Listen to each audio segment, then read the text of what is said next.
안녕하십니까, 이진권TV입니다. 논평 시작하겠습니다. 안녕하십니까, 이렇게 인사를 드리기도 주저되는 때입니다. 국민 모두가 지금 불안에 휩싸여 있고요. 또 굉장히 지금 화가 나 있지 않습니까?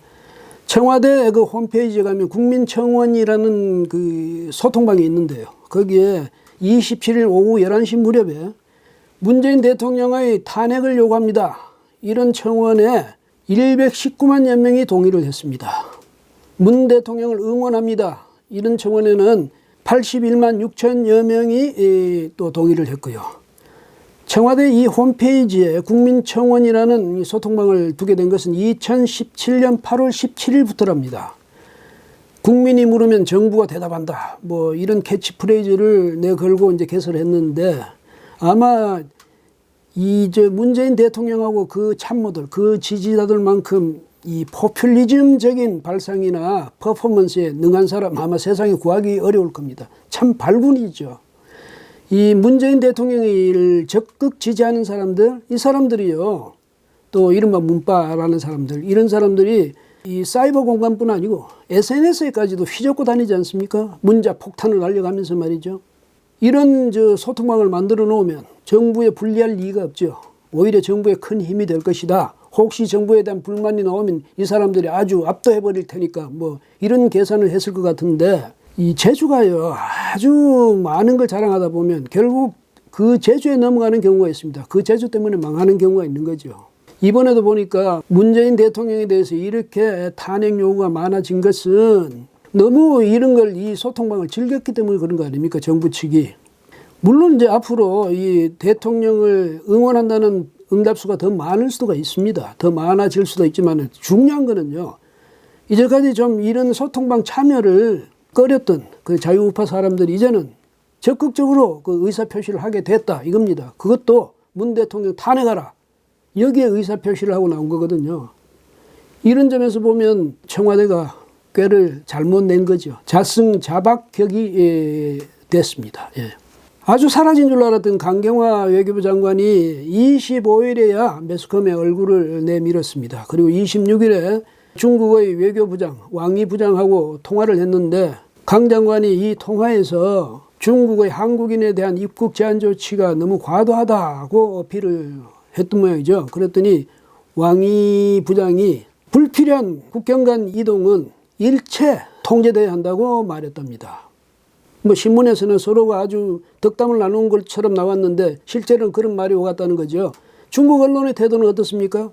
외교보다는 방역이 더 중요하다는 것 아닙니까? 그런데 이게 당연한 얘기예요. 이런 이야기는 진작 우리가 했어야죠. 그런데 지금은 상황이 거꾸로 되어 있지 않습니까? 처지가. 우리 정부 탓이죠. 우리 정부가 제대로 대응했다면 이런 상황이 됐겠습니까? 지금 46개 국가나 지역이 우리 한국인의 그 입국에 대해서 이제 제한 조치를 취하고 있는데 상당히 모욕적이기도 하고 또 거칠기도 하고 그렇답니다. 멀쩡한 나라, 외교부가 버젓이 있는 나라, 이런 나라에서 그런 대접이나 받고 그래서 되겠습니까? 기가 막힐 일이죠. 하나 더 보탤 이야기가 있는데요. 김예령 기자라고 여러분 아시겠죠? 경기방송의 기자입니다. 근데 지난 2019년 1월 10일에 있었던 대통령 연두 기자회견 때 김 기자가 문재인 대통령에 대해서 아주 직설적으로 질문을 한 것 가지고 아마 이제 그때 상당히 반향이 컸습니다, 사회적으로. 김 기자도 언론에 아주 많이 오르내렸죠. 김 기자는 그날 대통령한테 개천에 소용이 나오는 사회를 만들겠다고 하셨는데, 실질적으로 여론이 굉장히 냉랭하다는 것을 대통령께서 알고 계실 것입니다. 국민들이 많이 힘들어하고 있습니다. 그럼에도 대통령께서 현 정책에 대해 기조를 바꾸시지 않고 변화를 갖지 않으시려는 그런 이유를 알고 싶습니다. 그 자신감은 어디에서 나오는 것인지, 그 근거가 무엇인지 단도직입적으로 여쭙겠습니다. 이건 사실은 많은 국민들이 하고 싶었던 질문이죠. 그런데 그날 기자회견에서는 오직 김 기자만이 이런 질문을 했습니다. 언론 자유, 뭐 표현의 자유 운운하지만은요, 사실은 이렇게 바로 대놓고 질문을 한다는 것은 큰 용기가 필요하죠. 그 김 기자가 25일에요, 자신의 페이스북에다가 사직의 뜻을 밝혔습니다. 왜냐하면 김 기자가 몸담고 있는 경기방송이 작년 말에 방송통신위원회로부터 조건부 재허가를 받아냈습니다.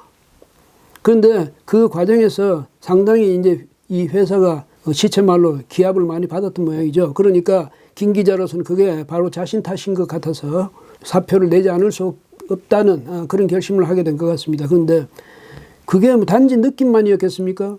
무슨 그런 정황이 있었겠죠. 밝히지를 않아서 그렇지.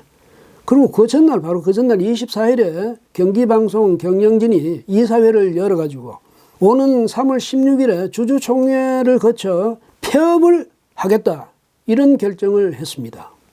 그 까닭에 뭐 세세히 모르겠지만 뭐 노조가 경영에 너무 이제 관여하고 뭐 여러 가지 이야기를 하는데, 경영도 너무 어렵고 이야기를 하는데, 어쩌면 현 경영을 책임지고 있는 실권을 행사하는 사람은 이 경영진에서 배제하라, 또 그리고 현재 경영진 전부 교체하라, 뭐 이런 조건도 있었다거든요. 재허가 조건에. 그러니까 그럴 바에는 이 회사를 차라리 폐업하는 게 낫겠다, 이런 판단을 했을 수가 있죠. 그런데 방통위는 이제 이렇게 하니까 자신들이 무슨 큰 은혜나 베푸는 듯이 말이죠. 우리가 그렇게 요건이 잘 안 갖춰진데도 불구하고 기회를 줬더니 석 달도 못 돼서 그런 식으로 뒤통수를 치느냐는 듯이 그렇게 불쾌한답니다. 그리고 이제 오마이뉴스라는 그 인터넷 신문인데요. 여기서는 김 기자에 대해서 김 기자가 방송통신위원회에 대한 명예훼손에 가까운 그런 말을 했다고 공격을 했습니다. 명예훼손이면 훼손이고 아니면 아니지. 가까운은 뭡니까? 기사는 그렇게 쓰는 거 아니죠. 젊은 여성 기자의 그 기백이 이런 식으로 좌절당하는 것 같아서 참 평생 기자 생활을 해왔던 저도 마음이 참 아프고 참담합니다. 예. 우리 사회, 특히 문재인 정권과 그 지지자들의 편협함이 너무 심하지 않느냐.